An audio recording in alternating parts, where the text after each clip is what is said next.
Shakur moved so well. He won every round, and he was just a step ahead with quickness and just with, just the plan himself. Great plan coming in, and he did well. Congratulations to him. He won all the rounds? Is that what you're saying? He won all 12 rounds? Well, maybe he lost one, but he won the majority of rounds. At what time did you realize that this was just going to be Shakur taking over the whole fight? After the fourth round. After the fourth round? Yeah.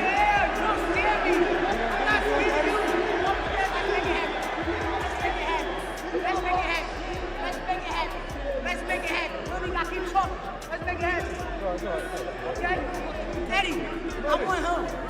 He's fool. He's fool. I got him. Okay?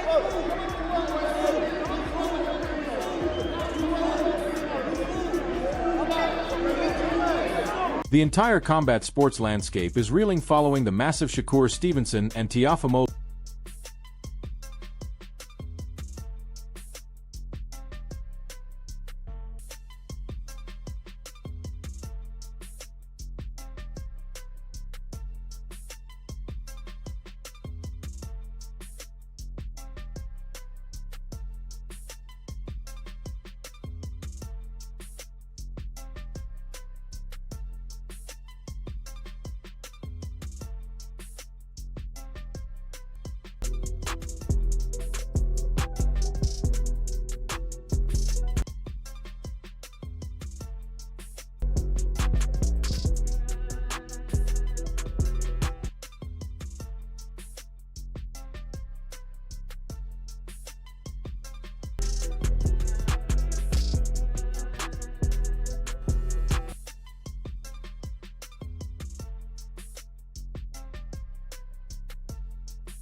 They guaranteed us absolute pyrotechnics, and man, they truly showed up.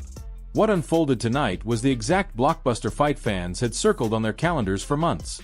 It was a high-level chess match of elite speed, perfect timing, and pure warrior will that swung back and forth like a heavy, violent pendulum. By the time that final bell echoed, the entire arena was mentally and physically drained. The fighters were completely spent, and the digital boxing world had already shifted from clinical play-by-play analysis to immediate, heated, and passionate reaction. From the very first seconds, it was crystal clear this wasn't going to be some boring, one-note affair. There was intense probing, measuring, and that deep level of cautious respect between two pound-for-pound pros that makes the opening rounds feel like a palpably tense, dangerous negotiation.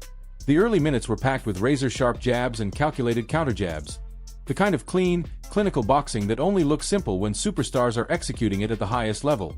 There were long stretches where the rhythm felt like a sophisticated classical conversation, sentences exchanged, theories tested, and then sudden, explosive punctuation marks when one fighter landed a compact combination that made the entire crowd gasp for air. Both camps clearly entered this battle with a sophisticated blueprint and the elite ability to pivot the moment the original plan hit a wall. One man utilized brilliant lateral movement, elite timing, and surgical counters to score with extreme, cold-blooded precision. The other charged forward in relentless waves, trying to shorten the distance, rip the body, and turn those tiny cracks into massive openings. Those clashing approaches created a fascinating, hypnotic ebb and flow. There were rounds where the counterpunching stylist looked completely untouchable, slipping shots, turning defense into offense, and exploding with bursts of scoring heat.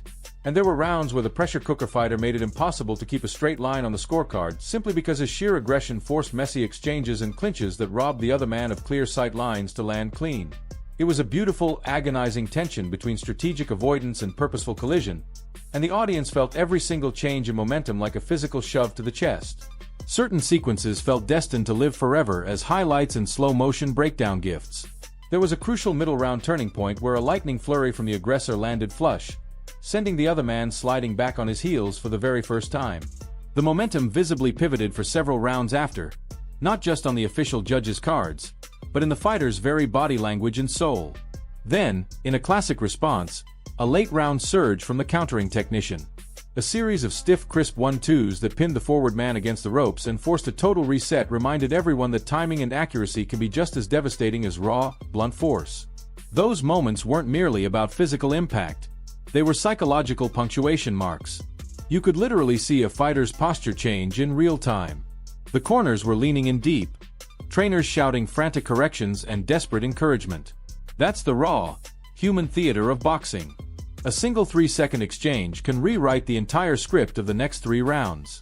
This dynamic made the Shakur vs. Teofimo war increasingly addictive to watch. But what truly made this fight especially compelling was how both athletes adjusted from round to round like grandmasters. When the pressure fighter found some success in closing the gap, the other man began to vary his rhythm, doubling the jab, stepping off to the left, and choosing precise counter angles instead of trading recklessly in the pocket. Conversely, when the counterpuncher enjoyed a stretch of cleaner shots, the forward man began to loop in uppercuts and body shots more frequently. That kind of gritty inside work is designed to blunt a fighter's mobility and change the physical shape of the exchanges. Those micro-adjustments are what separate the elite greats from the merely very good ones.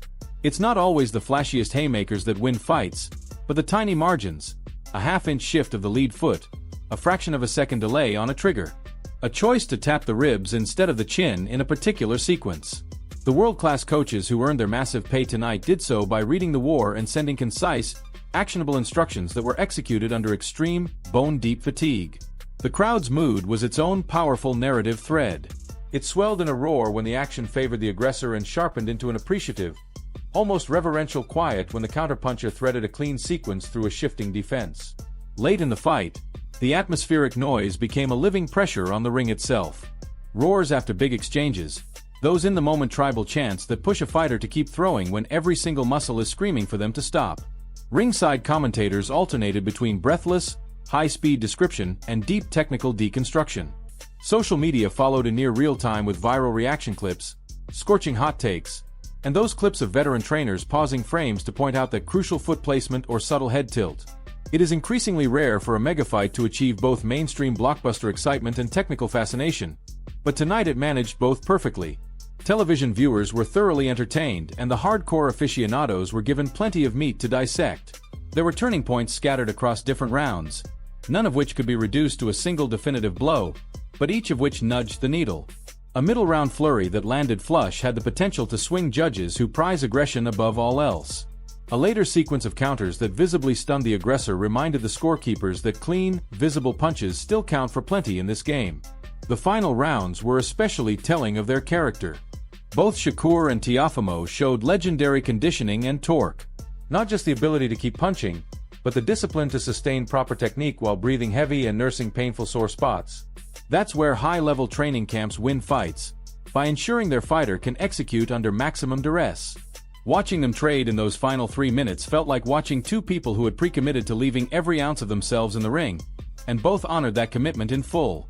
Post-fight images and the short clips of the immediate moments afterward were a haunting study in contrast. Sweaty embraces and respectful handshakes, stiff smiles, and trainers with eyes that looked like they'd aged decades in one night.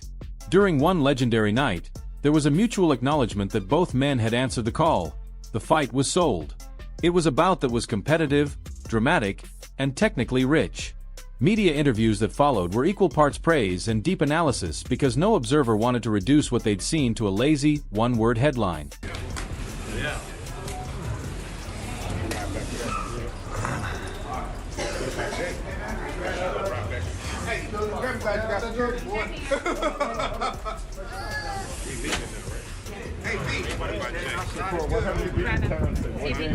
The Teofimo that beat Lomachenko, what if that Teofimo shows up? Like I said, at Lomachenko, it's a not easy fight. Teofimo was able to be in the ring with different type of fighters and figure it out.